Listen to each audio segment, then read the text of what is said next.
Well, we shot that scene where they're sitting on the curb waiting for Alice to pick them up, and it was perfectly fine, but had a sort of low energy. And I remember one of the editor assistants, Matt Evans, said to me, he's like, I wish that there was a little more fun in that scene, frankly.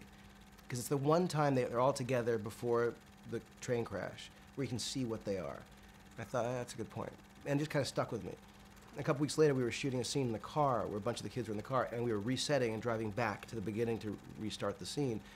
And the kids were just off camera, just relaxing, and they were all singing some song. It was a current song, but they were singing some song, and I'm singing it for you now, but I don't want to do that to you. But they were singing the song, and the way they were doing it was so sweet and funny, and I was just laughing, listening to these kids be themselves. And I thought, that's what that scene needs to be.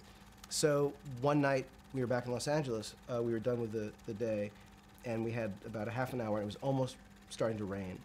And I convinced the DP, Larry Fong, to very quickly set up the same lighting on a curb. And he was like, we can't match it. It took 4 hours to get that lighting set. I'm like, Larry, we have to do this. Tonight's the night, because we can't. And he just scrambled and set this up, and we had 3 cameras, 1 full roll MAGA film for each camera, because the rain was literally just starting to drizzle. And the kids were there, and I'd given them my Sharona that morning on an iPod, and they had never heard the song before, and they learned it that day, and were singing it, and it was driving the camera operators crazy, because one of them hated the song. Everything just made it crazy.